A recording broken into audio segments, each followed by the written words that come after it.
Hey, what's up? Silas here. There's two things that I've been observing in a lot of my videos here. The first is different things happen for the same reasons, or the same things happen for different reasons. And the second is most of the problems in the world occur because people deal with X in how they define X rather than what X is.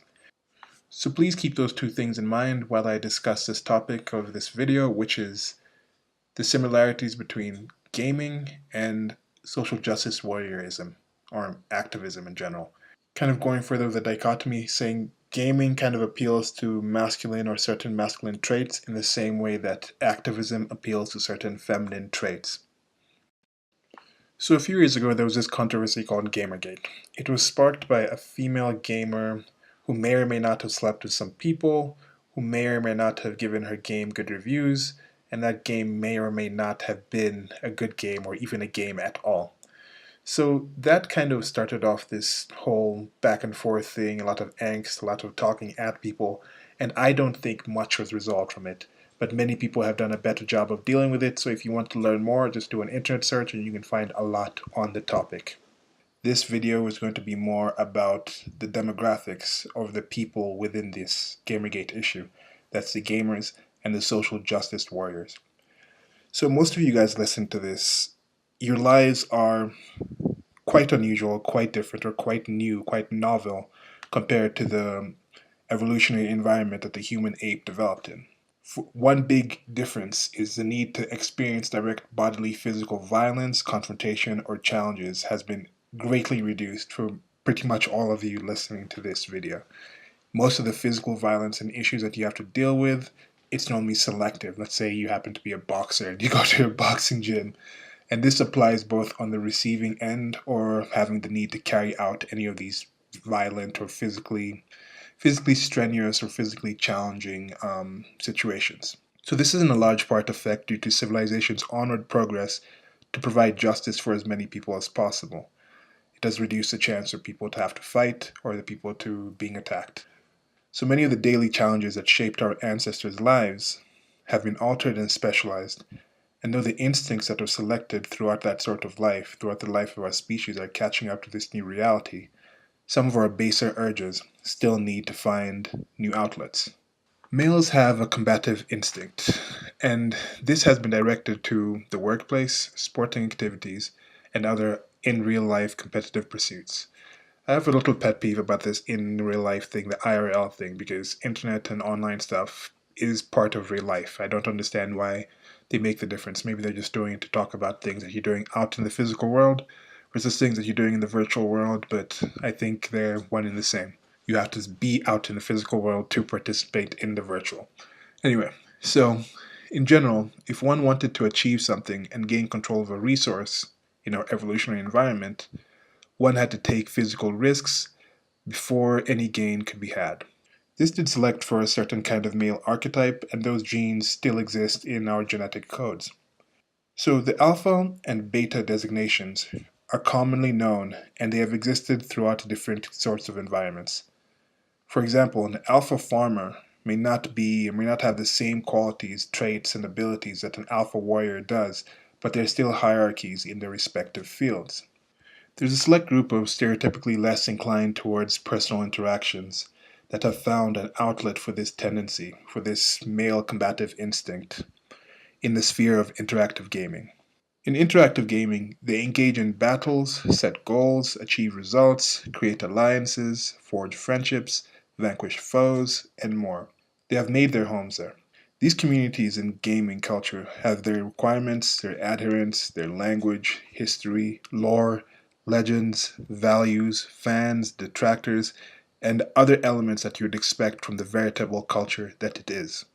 Much of the same can be said for social justice warrior culture or the activism culture. So whether you call it cultural Marxism, postmodernism, or things like third-wave feminism or any other isms that may be associated with it, the demographics of those participating in the behavior and would be identified as social justice warriors are similar to that of gaming culture but with the genders flipped. Activism and SJWism are also an outlet for the very positive and natural female drive to determine and maintain social order. This social cultivation is a very valuable role that the female of the human species has rightfully held in our evolutionary environment, and still does. So similar to what we see in gaming, the participation in social justice warring is not as overtly public as some of the more traditional outlets for female energies. Just think of your typical 50s wife or your stereotypical 50s wife, the type of things they were said to do to participate in community events, book clubs, or things of the like. I think people still do book clubs at least. But anyway, moving back to this. So most partake in social justice warring privately and remotely via the usage of recent advancements in technology. This is another similar thing to gaming. A lot of people are entering the gaming now as you can find gaming on your phones in different places, and now that's the same way. You can participate in your activism and social justice warring from your computer, from your phones, etc. So within these communities, there are similar hierarchies common to that you see in other communities and cultures of the human ape. So some are sharing some posts on social media, commenting in some article during a lunch break, signing an online petition at the prompting of a friend, and these are the equivalent of the gamers that may only own maybe one gaming system at a time and play about 4 to 5 hours a week. So when it comes to gaming, I think you'd call these people casual gamers, and I think that's a similar thing. You can find casual social justice warriors. Next is a group that makes this part of their identity. These may begin to discuss the issues and topics openly with friends and begin to self-select a circle of friends that share their interests in similar causes. And you see this both in social justice warring and in the gaming. You have some people who are like, okay, we really like playing this game and we talk about it constantly, or we like these type of genre of games, and then you start self-selecting and you start entering a community, you're in a club, you're in a guild, etc. You start hanging out with these people. That's a similar thing with the social justice warring. You can get people who start getting into these protest groups and they go out and start organizing events and do that kind of thing.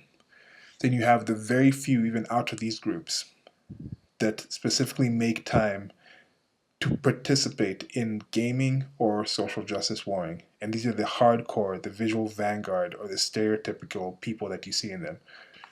What I mean here is if you're told to be a gamer or a social justice warrior for Halloween, whichever costume you can think of, there's some people who actually fall into these things. You can look at them and just assume like, yes, this person probably participates in this culture. So let me get into an overview of the hierarchies that you find in the human animal whenever enough of them are participating in any single thing. So let's say this is thing X and the people who support it are Xers. So the majority of Xers will give tacit support for X. They'll engage with others that share their views and like X, and occasionally signal to outsiders who are not familiar or not aware of X that they are part of the culture of X. These are your casual fans and supporters. They may know little to nothing about the beginnings of X or the possible original intentions of X, but they're happy to partake in X. Next, you have the sizable part that forms the core or active participants of X. If they have an option of doing X in their free time or participating a little extra in X, they will choose to do this. Now, a minuscule amount at the top steer the thing. They steer X. So let's say if the first group I talked about is about 66% of people that are just the passing fans and supporters of X, that next support, that sizable part I was talking about, would be maybe 22%. Then you have the active members, these people, this minuscule top that steer kind of the movement, that steer X, steer what X is going to be like in the future. They make up 11%. Now the last group, that 1% that's left, I'd say these are the inventors and backers and the like that you mostly do not even hear about. I'd say almost all the people in that 66% that are just participants in X, they probably don't know any of the names that are involved in the 1%. But now the 1% is probably very concerned in what the 22% and the 11% are doing. They probably even work together with some of the 11%ers who actually go in there and steer things around. These are the people in the background. And if you're thinking about on the activism type place, I'd say this is like a George Soros type character who's really involved in the background of a lot of these activist movements. If you're talking about gaming, I'd talk about maybe like the CEOs of Nintendo and things like that, or these game creators. I like gaming, I game occasionally, but I don't really know who the CEO of Nintendo is or who the top like creator is. I don't even know who creates something like Call of Duty. I don't know who's behind these big companies. But if I was in that 11%, if I was probably even in that 22%, I probably would know these things. So one of the key things that connected the dots in this and made me come to this realization was hearing about the Pussy Hat Project, which is intended to coincide with the Women's March on DC that was ostensibly to protest against Donald J. Trump's inauguration as the United States President. I had the chance to attend both the inauguration and the march back in January 2017. So the general intention was to wear these pussy hats, these pink hats that were styled with these ears. I think part of it was also taking back the term pussy and rehabilitating it or empowering it somehow, which I don't really get. And I'm actually currently in Nairobi, and people call cats pussy here on the regular. This stray one's walking around and they say, "Wow, look at that pussy." And yeah, so this just shows that sometimes words are just a collection of words, and in somewhere else that same collection of sounds, I mean, not a collection of words are a collection of words, no, words are a collection of sounds, and sometimes those sounds are very offensive to some people, and sometimes they're not. So I thought the term pussy is not even, it's just a slightly coarse slang, at least in my experience, a little vulgar, but it's a similar level as using something like cock or dick, except it's the female sexuality, and their genitalia are more protected issue than that of males. And you can also tell with that with like the female genital mutilation versus calling something circumcision, where it's the same thing. When it happens to males, it has this different term. It's dealt in a different way. But anyway, so I saw that Pussy Hat website, the Pussy Hat Project website. I think it's still up. You can go check. Then I thought that the hats gave off an aspect of cosplaying or fandom, like you'd see at a convention, at a comic book convention, or at a video game release or something. So it's different than the stereotypically dyed hair and horn-rimmed glasses appearance that some of the top 22 and 11 percenters may sport in their day-to-day lives. It's different than that Halloween costume type of thing I was talking about before with social justice warriors or gamers. This was something to do that the majority, that 66%, could participate in this Pussy Hat Project type thing. They could throw the hat on, be a part of the community, signal to others, and then take it off and get back to other more important things in their lives. Just how you have a lot of people who show up at a Comic-Con or sorts. They'll go in there, they'll dress up in an outfit, they'll meet with their friends, they'll have fun, they'll take pictures, and at the end of the day, they'll just go back and do their regular jobs. Okay, another similarity between gaming and social justice warriorism is that SJWism is now a movement that can be monetized, and it actually might even be more financially lucrative than gaming, even if you combine comic books and other related geek/nerd pursuits. So like gaming, social justice warriorism is adaptable enough to infiltrate and be involved in other industries and other cultures. There's a common trend of people gamifying things, but unlike this process where people can use the mediums of interactive and static entertainment and gaming to their benefit, social justice warrior culture is more of a parasite. I am more familiar with gaming, but from my observations I've made about social justice warriorism, it lacks the rules and structures that you'd find in most communities and clubs. This could be more of the dichotomy between the masculine and feminine energies or approaches to life, but I find that social justice warriorism lacks much of the honor and boundaries that gaming and other similar cultures have. I stand to be corrected, especially as a cisgendered male. I may have some things that I just don't quite get about social justice warriorism, about activism, that somebody else might be able to tell me, and I've been trying to attend some of these events, and I'm recording this on November 4th, and this is supposed to be a big start of a bunch of protests and things in the United States of America by Antifa and other people related to that to protest against Donald J. Trump. That's the kind of thing where I'm like, okay, I don't get it. Well, anyway, so winding this down, is it an artificial relationship? Do you disagree with what I've said so far? There's another shared characteristic between gaming and social justice warriorism. They are both communities based on a level of escapism. Dedication to both can give the participant a false sense of pleasure and accomplishment. This can lead them to be dependent or addicted to the practice and reduce a person's drive or need to pursue more commonplace personal achievements and goals. So think about the people you see discussing these upcoming protests, marches, and those kind of things, and other projects related to activism and social justice warriorism. If you're not actually involved in them, it's a similar thing to if you're not involved in gaming. You kind of look at these people as more as fringe elements, these 11 percenters that are very activated into it.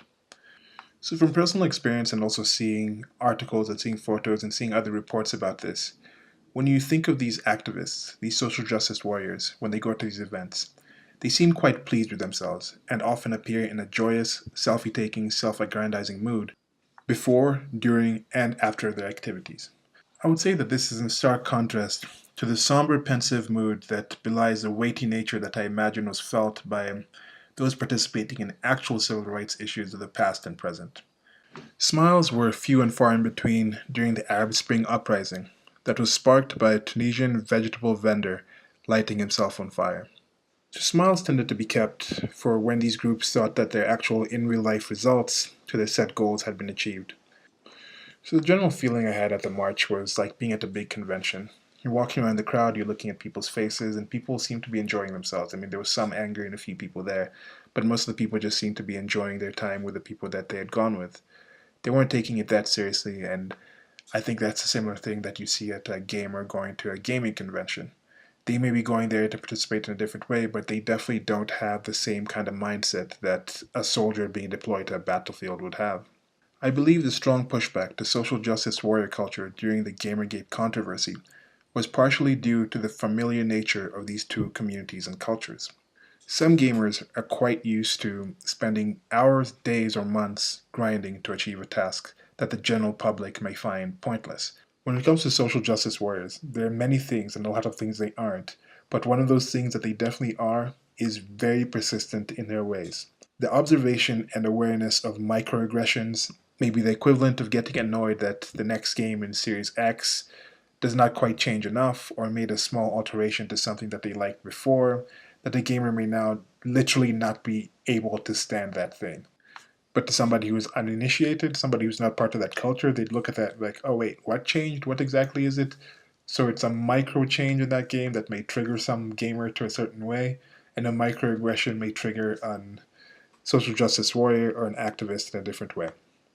Now, another similarity. Both communities have their obscure and general achievements that they share with other members. Like online, you have these online gaming communities and they'll have different trophies and things like that, where it's like, okay, I achieved this, I got Y, I'm ranked this.